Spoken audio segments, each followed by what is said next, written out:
Okay, well, let's get into the issue right now. Susan Smith is a Liberal strategist, principal and co-founder of the Blue Sky Strategy Group, and also in today, Conservative strategist Cole Hogan. Hello to the two of you. Hello. Hi, Michael. So listen, I want to break this up a little bit and begin with the assertion being made by the Conservative leader, this idea that, Mark Carney returns back to Ottawa empty-handed, although, to be fair, officials were essentially cautioning the media, don't expect a deal out of this visit. So how fair is that criticism, Cole? Yeah, I think the criticism is pretty well founded and justified for the Conservatives.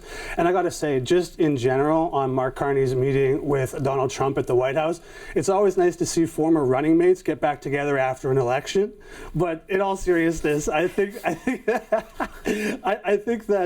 there's a reason why. Like, Donald Trump specified that he wanted Mark Carney as Prime Minister of Canada. He said that he would prefer to deal with him. Now we're seeing what that looks like and what the reason for him saying that was. Conservatives are merely holding Mark Carney and the Liberals to the promises they've continuously made. So, Mark Carney said he'd get a deal by July 21st. That didn't happen. He said he would only relax counter tariffs when the Americans began to respect us. He dropped counter tariffs anyway. He said that, he would negotiate a deal with Donald Trump and that he could handle him. And then now he greets him by saying, hey, look, I wore a red tie for you.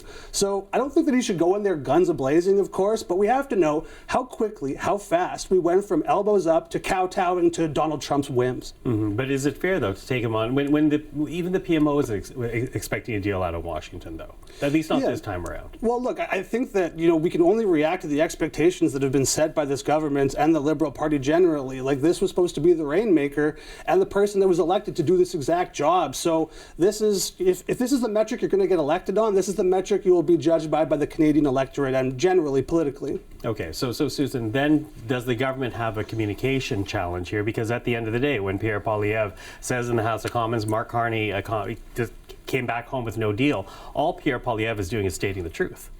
Well, I'd like to back up a little bit. I basically disagree with most of Cole's characterizations there.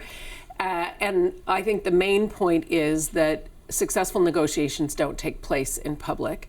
Everybody knows, whether Mr. Poilievre wants to acknowledge it or not, that negotiating with Mr. Trump and the Americans is a mercurial exercise at this point in time.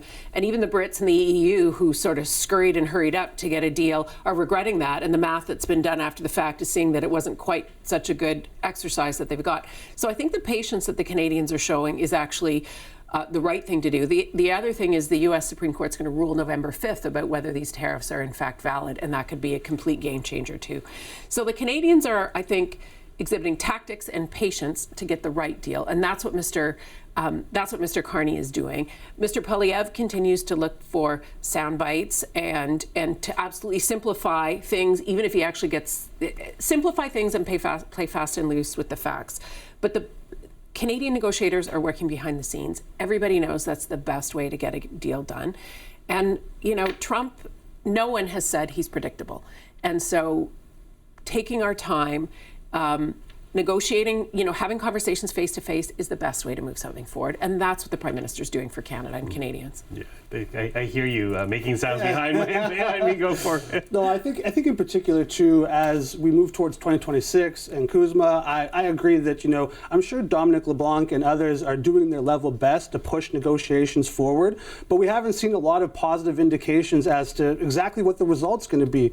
Mark Carney even said himself, we're going to negotiate an even better deal, so we're setting expectations even higher when the likelihood remains uncertain, at least.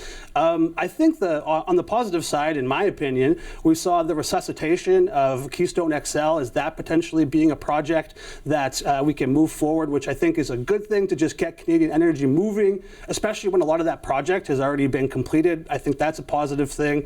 But in looking at the domestic side of these issues, particularly dealing with Donald Trump and energy in particular, what I don't think is helpful is when you see NDP premiers like David Eby invoke Donald Trump as the reason for why we can't get an Alberta pipeline to the West Coast. And, EB invoking Trump is the reason why that can't happen, I think that's not helpful in this current climate. Mm-hmm. Listen, we're going to get to that in a sec, because I do want to talk about the expected deals in weeks, one of which has to do with energy. But, the other point that Poilievre is making, or takes issue with rather, is that $1 billion cited by the Prime Minister when he was in the Oval Office, this idea that there would be $1 billion over 5 years of investment in the United States if Mark Carney gets the deal Canadian officials expect to get from the United States.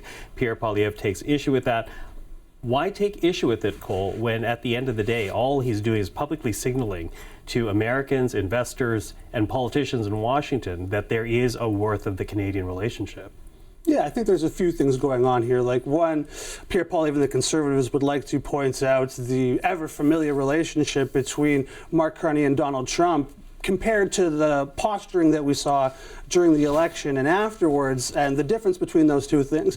In regards to the direct, $1 billion quote in terms of investment, there's that clip in the House of Commons that we saw where Pierre Poilievre and Carney are exchanging remarks on that, and Carney says, yes, I was there, because, they clearly know what each other was saying there. But I think Pierre Poilievre and the Conservatives want to point towards the fact that, okay, are we going to be investing even more into the United States when the Liberal Party's messaging was about increasing our self-reliance, when every political party talked about eliminating provincial trade barriers so we weren't reliant on the United States?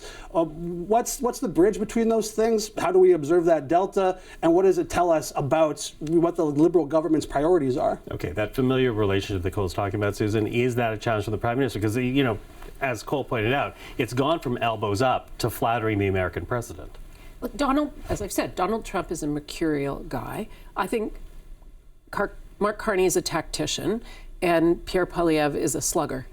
And that's the difference. The other thing, the quote that was great yesterday was the Prime Minister said in the House of Commons, let me introduce you to two words called the private sector. And I think the signal that the Prime Minister was giving in the Oval Office, and you were there, Michael, was that if we get a deal and the Canadian economy grows, there will be investment in Canada, because that's what will happen when Canadian companies grow. But ideally, when Canadian companies grow, they then diversify their businesses. They broaden the scope of what they do. And Canadian companies investing in the US or investing in the UK or whatever is a function of growth.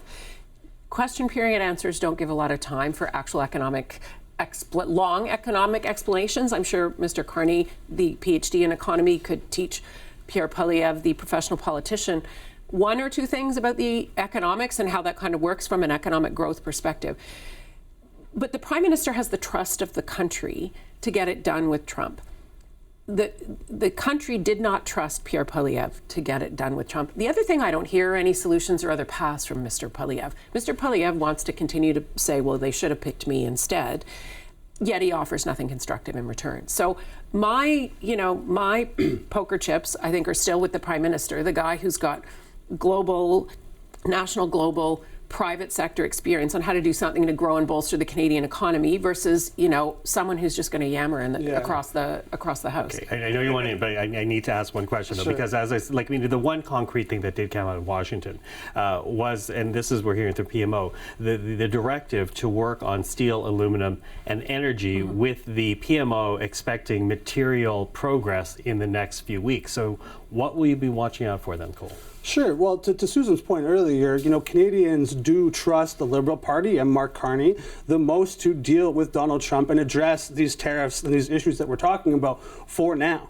That issue, the lack of progress, if we continue to see that from Mark Carney and the Liberal government, combined with the fact that Donald Trump, well, things might have changed after this week, but if the issue continues to be fourth or fifth and not the top of mind for Canadians, but the Liberal Party still trusted the most to deal with Donald Trump, if they fail to get any results and people care less about Trump, that trust will evaporate and they will look elsewhere. And that's where we're starting to see polls shift a little bit. So they trust the Liberal Party for now, but can they maintain that without some big wins on the table in short order? Okay, Susan, what are you watching out for? I think the Prime Minister and his cabinet are capable of walking and chewing gum at the same time. So I am watching for the affordability issue and how they continue to handle that. And the reality is, if you have good trade deals and you grow the economy, that does benefit people with jobs and has direct impact on affordability and the key issues. But the government does have to continue to message very, very strongly and remind Canadians of all the things that it's doing.